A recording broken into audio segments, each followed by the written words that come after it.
Hello student, इस video lecture में हम डिस्कस करने जा रहे हैं मोशनल ईएमएफ। इससे पहले हमने डिस्कस किए थे 3 पॉइंट्स डिस्कस किए थे। जैसे हमने बताया था आपको Faraday's law of EMI, Faraday's law of EMI, और दूसरा डिस्कस किया था हमने लेंज लॉ। तो बात आती है फैराडेज लॉ क्या होता है। मैंने बताया था when the magnetic flux linked with the coil change then EMF induced in the coil. और इसका जो मैथमेटिकल एक्सप्रेशन था इंड्यूस्ड ईएमएफ इक्वल टू होता था rate of change of magnetic flux linked with the coil. और यहां पे आप माइनस साइन लगाते थे d∅dt, और मैंने नेगेटिव साइन का मीनिंग बताया था। Negative sign shows that induced EMF oppose the change, जो लेंज लॉ बता रहा था। इसे मींस इंड्यूस्ड ईएमएफ या इंड्यूस्ड करंट उस कारण का अपोज करता है जहां से वो जनरेट हुआ है, जहां से वो प्रोड्यूस हुआ है।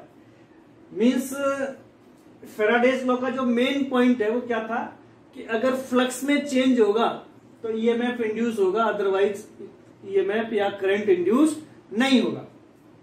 तो इसी टॉपिक को हम आज मैथमेटिकल फॉर्म देने जा रहे हैं। बहुत अच्छे डेरिवेशन है ये। Motional EMF, motional electromotive force.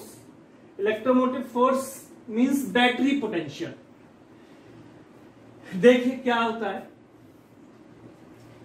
मान लीजिए मित्रों, ये मैग्नेटिक फील्ड है और ये इनवर्ड डायरेक्शन में है, बोर्ड के अंदर की साइड जा रहा है।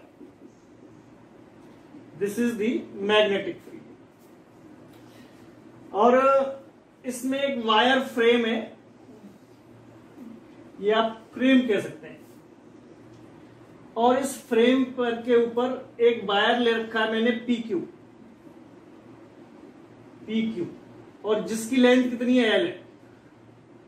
The length of the wire is L, is free to move on the frame. Wire frame ऐसे ये इजीली मूव कर रहा है। ऐसे कितनी स्पीड से जा रहा है, मान लीजिए 20 स्पीड से ये मूव कर रहा है।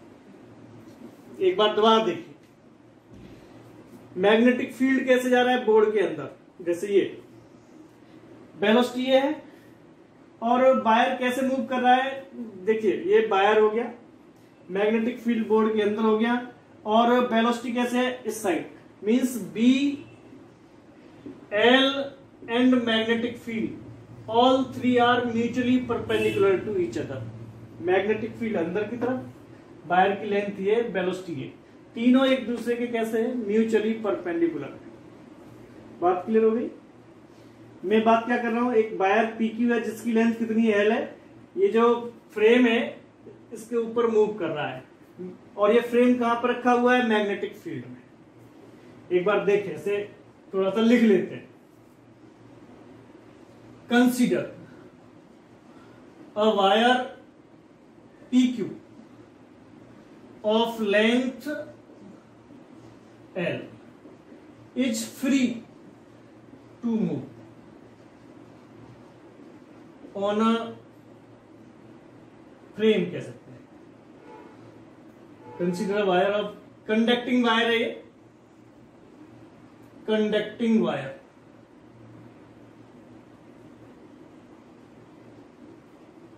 Conducting wire PQ of length L is free to move on a frame which lies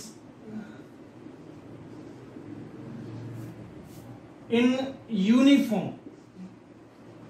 magnetic field V। जो वायर फ्रेम है वो यूनिफॉर्म मैग्नेटिक फील्ड B में लाई कर रहा है, और वो मैग्नेटिक फील्ड कैसे लाई कर रहा है, इनवर्ड। अब मित्रों आप यहां पर देखने का प्रयास करें कि अगर मान लीजिए ये जो वायर है t टाइम में, dt टाइम में dx डिस्टेंस शिफ्ट कर गया, डिस्प्लेस हो गया, तो इतना एरिया चेंज हुआ।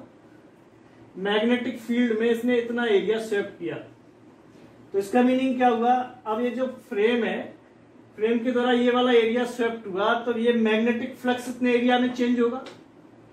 पहले आप ऐसे सिंपल समझिए, पहले कॉइल ऐसे बन रही थी, इतने एरिया में कॉइल थी। अब कॉइल का एरिया बढ़ गया, तो इसके अंदर जो फील्ड लाइंस जा रही हैं उसकी संख्या बढ़ गई। तो आप ऐसा कह सकते हैं जो मैग्नेटिक फ्लक्स इस कॉइल से जो लिंक्ड हो रहा है वो बढ़ गया। तो फ्लक्स बढ़ने का मतलब क्या है? करंट इंड्यूस्ड होगा, ईएमएफ इंड्यूस्ड होगा। एकदम क्लियर हुआ?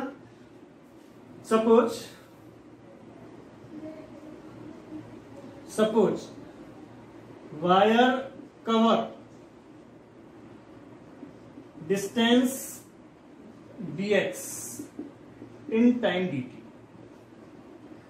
वायर ने dt टाइम में dx डिस्टेंस कवर की।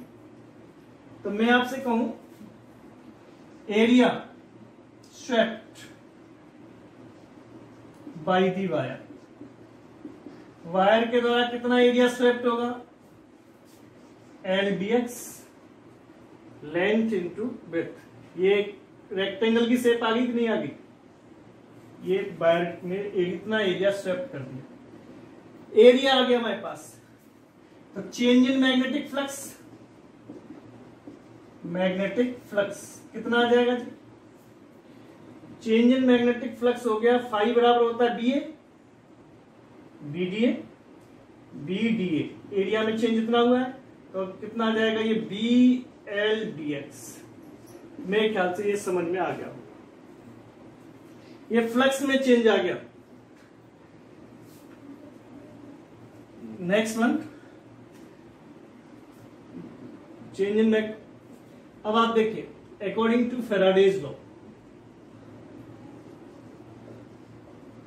फेराडेज लॉ ऑफ ईएमआई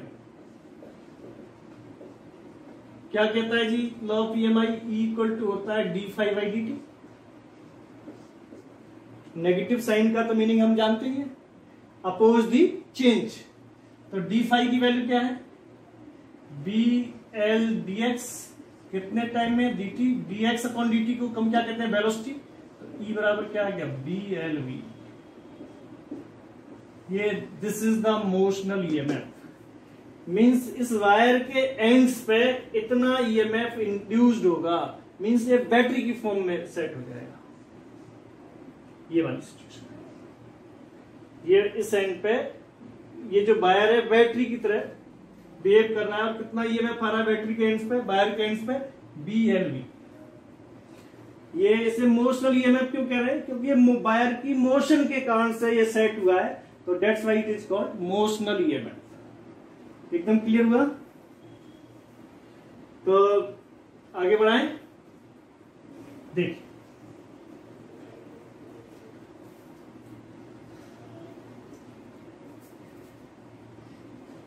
अब आप देखिए, मान लीजिए मोशनल ईएमएफ हमारा कितना आ गया? इक्वल टू आ गया BLV। ये रिजल्ट आया। सपोज कीजिए, suppose R is the resistance of the wire, resistance of the wire. तो induce current in the wire कितना होगा?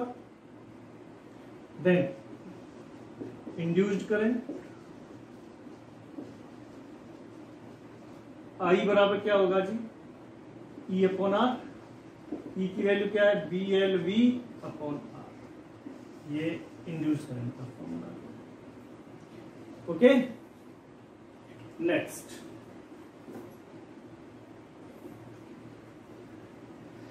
हटा दूं। मित्रों अब आप देखिए, इस वायर में करंट आ गया। करंट की डायरेक्शन कैसे निकालते हैं? Right hand thumb rule, right hand rule से। एक बात समझे, राइट हैंड रूल का मतलब क्या है? Mother, father, child, motion, field, current. एक बार दोबारा सुनिए, mother, motion, field, direction of magnetic field, और ये जो उंगली है बीच वाली, ये इंड्यूस करंट की डायरेक्शन बताती है। अब ये क्या है? मैग्नेटिक फील्ड ऐसे है, थंब मोशन ऐसे है, तो करंट की डायरेक्शन क्या होगी इसमें? ऊपर की साइड, ये। तो ये इंड्यूस करंट की डायरेक्शन आ गई। तो डायरेक्शन ऑफ इंड्यूस करंट कैसे निकालते हैं? राइट हैंड रूल से। राइट हैंड रूल क्या है? ये जो थंब है मोशन की डायरेक्शन को शो कर रहा है, पहली फिंगर मैग्नेटिक फील्ड की डायरेक्शन को शो करती है और ये जो सेंट्रल फिंगर है ये इंड्यूस करंट की डायरेक्शन को शो करती है।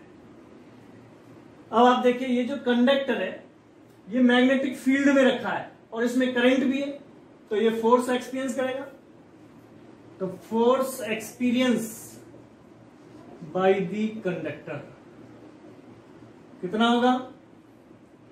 F इक्वल टू होता है IBL साइन थीटा, ये फॉर्मूला पढ़ा है हमने।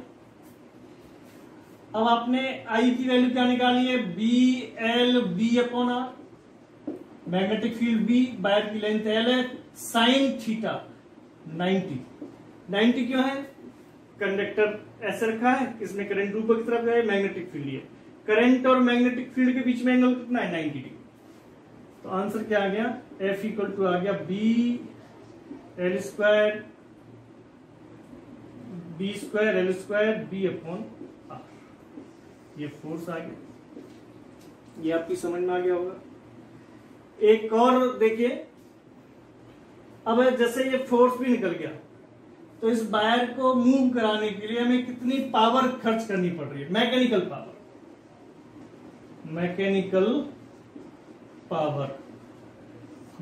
पावर का फॉर्मूला हम जानते हैं, फोर्स इंटू वेलोसिटी। फोर्स है हमारे पास B square L square B upon R into B, तो क्या मिल गया हमें? पावर इक्वल टू आ जाएगा B square L square B square upon R. This is the mechanical power. तो ये डेरिवेशन बहुत इंपॉर्टेंट है, ये 3 to 5 मार्क्स में लगातार पूछा जाता है, इस पर न्यूमेरिकल भी आता है, तो इसको आप बहुत बढ़िया तरह से तैयार करें। ओके, और इस पे एक न्यूमेरिकल लेते हैं।